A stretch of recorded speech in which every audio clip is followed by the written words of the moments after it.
Mana? Karena saya kemarin juga ada ada pasien yang nggak bisa tidur 15 tahun. Astagfirullah. 15 tahun. Ya, 15 tahun. Waktu ketemu saya cuma saya cari ada unsur takut enggak karena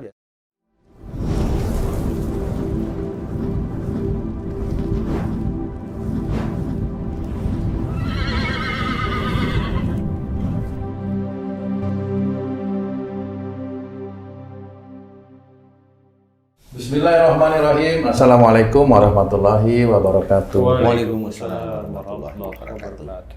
Para pemirsa dan sahabat beriman dimanapun berada, alhamdulillah kita berjumpa lagi di Ustadz Danu Official Channel. Apa kabar semua? Semoga kita selalu senantiasa dalam lindungan Allah Subhanahu wa Ta'ala. Amin. Di video kita kali ini kita akan ngaji lagi bersama guru kita semua, Pak Ustadz Danu, yang sudah hadir di sini bersama kami. Assalamualaikum Pak Ustadz. Waalaikumsalam warahmatullahi wabarakatuh. Assalamualaikum Pak. Waalaikumsalam Pak Tuh. Alhamdulillah. Para pemirsa dan sahabat beriman dimanapun berada, kali ini kita akan ngaji lagi tentang sesuatu, ya bisa dikatakan penyakit lah, yang umum sekali terjadi pada diri kita atau teman kita, saudara kita. Nanti kita akan tanya kepada guru kita Pak Ustadz Danu mengenai penyakit ini dan bagaimana solusinya Pak Ustadz. Jika seseorang itu mengalami sakit kepala, saya kadang-kadang pernah juga dikabarkan oleh teman itu, sakit ini ku sakit, kayak berat gitu Pak Ustadz, di atas ini. Kadang-kadang dia cabut-cabutin gitu rambutnya Pak, cetot gitu. Tapi saya tanya, piye? Ya tetap sakit di sini. Jadi di sini kayak berat, neken, kayak pusing. Itu kira-kira disebabkan apa ya Pak Ustadz? Ya, bismillahirrahmanirrahim. Assalamualaikum warahmatullahi wabarakatuh. Waalaikumsalam warahmatullahi wabarakatuh. Amin ya rabbal alamin. Ya. Pusing kepala di daerah situ ya, atas tengah itu. Kayak ubun-ubun gitu Pak Ustadz ya, kayak ubun. Di atas tengah itu, insya Allah itu kan proses dari berpikir awalnya. Proses berpikir. Ya, jadi berpikir itu di sini kemudian depan. Mulai dia memikirkan, melamunkan dikit ya di sini, tapi masih proses berpikir. Ya. Nah, nanti yang di sini ini, pusing yang di sini, itu adalah pusing yang dia hanya melamunkan, nggak mikir, nggak mencari solusi, tapi hanya mikir biasa aja, yang nggak cari solusi. Nah, kalau di daerah depan ini masih mencoba cari solusi. Dia di situ. Jadi kalau mikir di atas itu relatif malah melamun. Melamunkan yang dia pikirkan gitu. Melamunkan yang dia pikirkan sebenarnya. Jadi kayak mamanya, gini nih, mamanya saya punya istri nih. Siap. Istri saya senangannya ngeluyur, main, dharma wisata, plesir, piknik dan sebagainya nih. Suatu ketika nih, saya kan mikir ini yang dikerjain istri saya, kok kayaknya kurang manfaat ya, kan gitu nih. Nah, kayaknya kurang manfaat karena dia begini. Tapi mikirnya lagi, nanti kalau aku ngomong, ini ngambek nih istri saya. Nah, kan ketemu itu mikir di sini nih. Nah, biasanya terus gimana ya caranya ngomong? Ah, itu di sini. Gimana caranya ngomong, tapi ya nggak cari solusi, udah tahu solusinya tadi, tapi dipikirin. Nah, itu di sini. Nah, karena dia tidak saya tidak menyerahkan pada Allah Ta'ala, atau saya tidak ada action untuk menyelesaikan dengan istri saya, kan ngalamun. Nah, ngalamun itulah masuknya jin ke daerah sini. Urusannya tentang istrinya. Seperti itu. Sehingga kalau itu bisa seminggu, 1 bulan dan sebagainya, itu ngumpul di sini. Ngumpul di sini, nah disitulah dia pusing di daerah itu. Jadi kalau pusing di daerah itu, dia bilang itu kena sihir, enggak. Itu kalau ngelamun, insya Allah enggak. Ya. Kalau ngelamun misalnya diawali dari tidak berpikir, misalnya gini, wah nanti kalau ada duit nanti bisa beli Mercy, beli ini. Itu kan ngelamun juga Pak Ustadz ya? Menghayal itu. Menghayal sama melamun? Beda Pak? Ada beda. Kalau itu kan kamu masih aktif untuk berpikir. Tapi kalau melamun itu hanya gimana ini, gimana itu, gimana itu. Jadi kayak mamanya ngelamun tuh gini nih mamanya nih. Ini mamanya tuh siap. Umpama kamu punya pacar nih. Umpama. Dulu. Ya, terus pacarmu selingkuh. Nah, gimana tuh jalan? Kan? Ngerti tau maksudnya? Ya, akhirnya kan mikir. Oh mikir ya, betul mikir awalnya. Tapi Bilang nggak tahu Pak, orang nggak pernah. Kalau dulu kan masa bilang nggak tahu nanti dibilang gimana gitu. Nah itu kan tahu begitu kan bingung akhirnya. Ngerti nggak maksudnya? Ya. Kalau pacar itu kan harusnya ya udahlah, kalau memang dia selingkuh dan lihatnya happy ya sudah bisa selesai. Itu teman saya seperti itu, cuman udah almarhum. Oh, sudah almarhum. Siapa dia sih?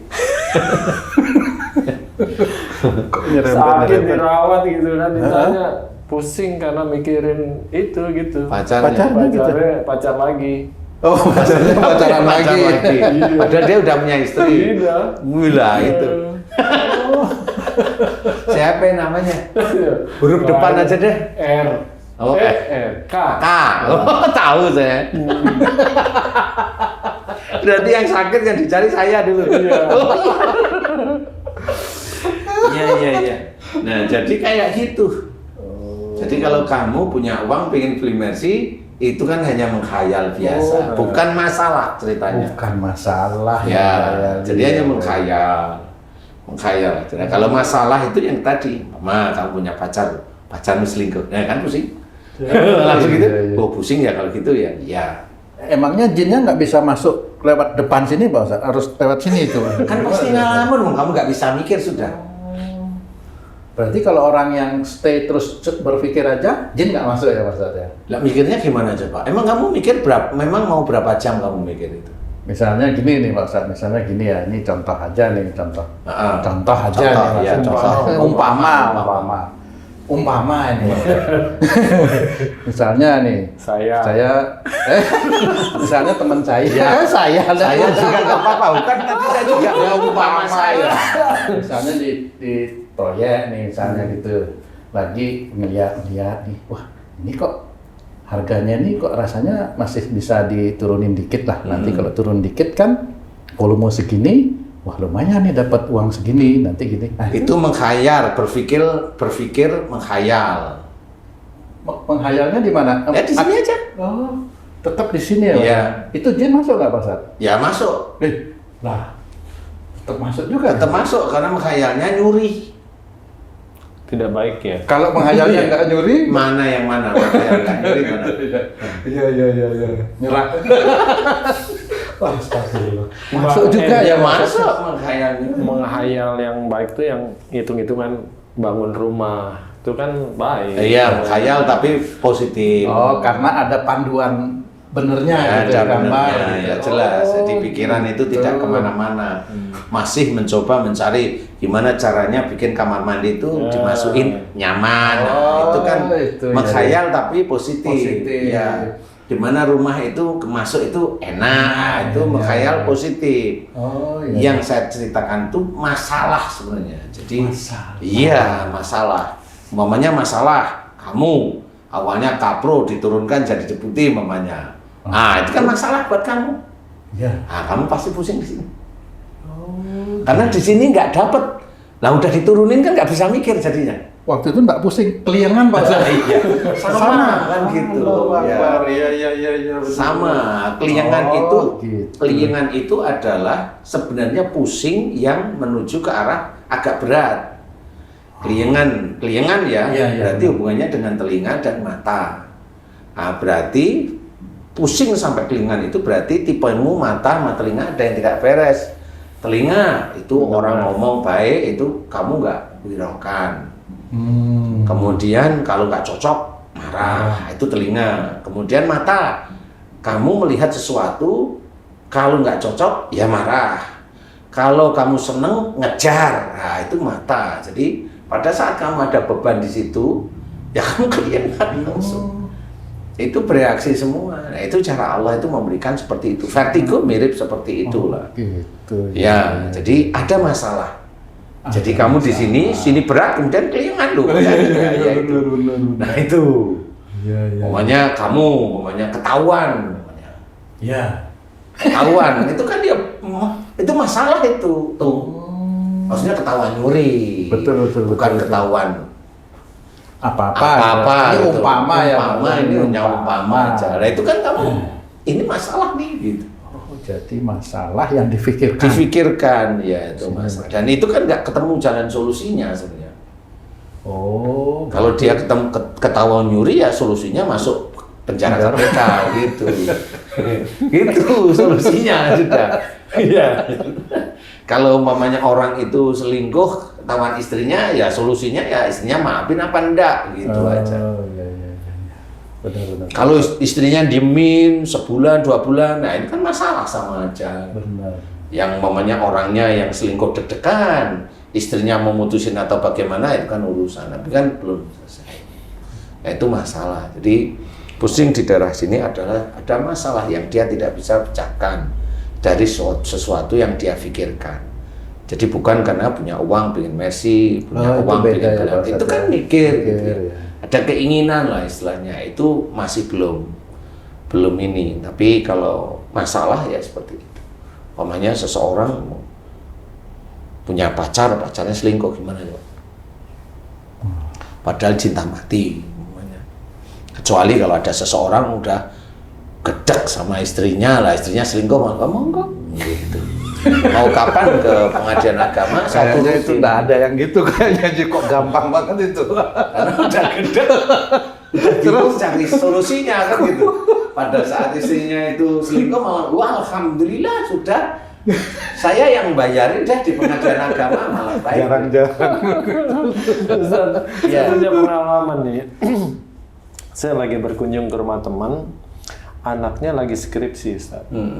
Itu di rambut bagian atasnya botak, Ustaz. Kenapa tuh botak? Dicabutin, Ustaz. Iya tuh. Karena pusing di sini, cabutin. Apakah seperti itu? Mirip. Jadi dia pusing mikirin skripsinya, itu kan di sini. Itu masalah. Hanya Ya, mikir itu masalah dia di situ gitu. Itu. Jadi memang dari awal pikiran kan skripsi itu kan nggak bisa selesai 1 hari seminggu kan nggak bisa. Kan gitu. Sebulan pun belum tentu kan gitu ya. Nah dia mikir kayaknya nggak cocok dengan dosen pembimbingnya atau dosen pembimbingnya aneh-aneh atau dia yang aneh kan nggak ngerti nih. Nah, dia kan mikirin, mampu, gitu ya atau dia yang nggak mampu intinya. Dia kan mikirin ya. Nah kalau mikirin nggak ketemu kan ya di sini tadi pusing, kan cetuk-cetuk gitu. Lama cetuk-cetuk ya bodol semua seperti itu. Itu mirip sebenarnya sih. Itu yang tadi saya ceritain. Nah, dia nggak ngerti. Walaupun besok itu insya Allah tumbuh lagi, tapi bukan begitu caranya. Ya kayaknya kalau itu diminumin obat ya nggak bisa. Obat penenang baru dia agak lerem. Atau painkiller namanya ya baru bisa. Normal lagi, pusing lagi karena ada makhluk di sini. Ada makhluk di situ yang tidak akan bisa keluar. Dan itu nanti kalau dia punya tipikal ada masalah itu selalu mikirin, ada masalah mikirin ya makhluk nggak akan keluar di situ aja. Apalagi dia tidak punya ustadz yang selalu mengajak mohon ampun di setiap lini kehidupan ya, dia nggak ketemu. Dia nggak akan ketemu. Nah di sini insya Allah kalau memang sedulur beriman ada yang seperti itu, ayo bagaimana menyelesaikan masalah yang tadi pusing di sini berat sehingga jadi terus nggak bisa tidur itu juga bisa. Karena gimana? Karena saya kemarin juga ada pasien yang nggak bisa tidur 15 tahun. Astagfirullah. 15 tahun nggak Ya, bisa 15 tahun. Waktu ketemu saya cuma saya cari ada unsur takut enggak, karena biasanya orang-orang yang nggak bisa tidur kan ada unsur takut, was-was dan sebagainya. Akhirnya dia cerita. Ketemu bahwa gara-garanya insya Allah gara-garanya mertuanya itu waktu itu main ke tempat rumah dia yang baru, kemudian bilang sama dia, nah itu kok di belakang itu ada siapa itu yang ngelambe-ngelambein tangannya ke aku. Itu malam hari. Lah itu kepikiran akhirnya. Dasar dianya yang penakut tapi diem tapi penakut. Lihat tiap hari kan mikirnya kan jangan-jangan nanti aku ke kamar mandi ada yang ini. Ya kan itu tiap hari begitu akhirnya. Itu beberapa minggu atau bulan bener kepalanya penuh, nggak bisa tidur. 15 tahun ketemu sama saya atas izin Allah Ta'ala. Kemudian saya tanyain, saya cuma hanya bilang, Bu, jangan takut lagi sama jin, mau? Dia jawab, insya Allah mau, itu hanya jin, jadi ibu nggak usah khawatir. Mau? Insya Allah mau, kita hanya takut sama satu Allah aja. Mau? Mau Ustaz. Ikhlas lillahi ta'ala, ikhlas lillahi ta'ala. Amin. Saya tanya, gimana pusingnya sekarang? Oh, mulai hilang Ustaz, selesai sudah. 15 tahun. 15 tahun nggak bisa tidur, pusing kepalanya. Pusing, panas di depan sini itu panas. Di mata, di sini panas. Yang mata panas kenapa? Takut kalau gegek di sana ada. Gegek kan gitu. Jadi matanya itu dipergunakan untuk rasa cemas, khawatir itu. Panas sampai malam ya, sepanjang malam takut. Sepanjang malam takut. Akhirnya ketemu, selesai. Itu sama. Jadi masalah sini nggak bisa tidur. Jadi kalau itu dibiasakan, namanya ya dia bisa skizo, nggak bisa tidur, akhirnya juga skizo. Atau kalau dia itu ketakutan berlebih atau bagaimana yang berlebih, akhirnya ada suara di sini. Itu sudah mengarah. Ya, mudah-mudahan ini bisa menjadi gambaran bahwa kalau ada masalah, mohon ampunlah pada Allah Ta'ala kalau kita hamba Allah yang memang belum mampu menyelesaikan satu. Kalau bisa belajar bagaimana jangan sampai masalah yang berat itu ada di kita. Karena saya pun kalau berdoa takut saya itu jadikan saya orang yang sabar, karena pasti masalah itu besar. Itu malah diuji terus diuji dengan masalah-masalah besar kalau kita mintanya itu ingin sabar. Jadi mohon dimudahkan. Kenapa saya mengajarkan mohon dimudahkanlah masalah atau urusan dunia dan akhirat itu oleh Allah Ta'ala agar kita mengerjakan kehidupan dunia jadi mudah, mengerjakan akhiratnya juga mudah. Kalaupun ada ujian, ya Allah memudahkan selesai dengan baik. Ya seperti itu. Jadi kita harus belajar jangan menyongsong masalah. Iya, belajar aja kan gitu ya. Satu lagi nih Pak Ustadz mau tanya, kalau sakit di sini awal, terus akhirnya tembus kanan kiri pelipis nih Pak Ustadz. Itu karena apa? Melamunkan? Kalau bisa aja diawali dari melihat dulu. Jadi sakit di kiri kanan ini, ini pelipis ini pasti diawali dari mata dulu. Mata dulu melihat atau telinga mendengar, kemudian difikirin cocok atau nggak cocok. Kemudian kalau di sini sudah kencang, berarti ada emosi. Insya Allah ada emosi, ada marah di situ. Tapi diem. Di dalam berpikir itu sudah ada marah, tapi diem. Nah, kemudian kalau di sini juga berat, nah sama ada yang dilamunkan di masalah-masalah tertentu atau sehari-hari. Jadi itu memang hanya pikiran secara psikologis biasa saja, tetapi bisa saja memang istrimu nggak bisa menyelesaikan. Iya, betul Pak Ustadz. Seperti itu. Nah istrimu nggak bisa menyelesaikan, apalagi kamu kan gitu. Karena masalah yang dipikirin istrimu itu tuh, ya kamu kan ya. Kali ya, arti ya. Kan nggak ngomong juga Pak Ustadz. Nah ya jajak ngomong lah. Istri kan punya mulut, jadi jajak ngomong lah. Tapi kadang-kadang kalau diajak ngomong malah balik itu. Balik gimana? Ya kau kalau diajak ngomong kaku, malah nyalain saya gitu. Loh, bukan nyalain, itu bener malah. Kok nyalain kamu gimana loh? Kamu itu jangan merasa benar. Kok nyalain saya loh? Itu malah bener istrimu ngomong gitu. Jadi bener. Bukan salah. Kalau istrimu itu ngomong, kok kamu jadi baikan? Nah itu sih salah itu malah. Tapi kamu ngomongnya kaku lah. Kok nyalain saya Ustaz? Loh bukan, itu malah yang benar itu. Banyak PR gitu.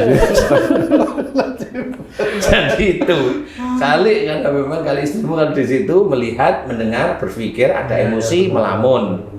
Nah ini nanti ketemu, kenapa nggak pernah sembuh-sembuh? Tanyain, yang kamu bikin tiap hari itu siapa sih gitu. Bener. Dengan ngobrol santai aja lah. Bener Pak. Kayak kayaknya Haji C itu loh. Diam gitu Pak. Jadi supaya nggak lihat, jangan video call. Terus? Telepon biasa aja. Emang bisa. Ji, boleh sih, boleh. Ini ide. Iya. Boleh sih. Tapi nanti kalau pada waktu mendengar marah, budek loh Ji.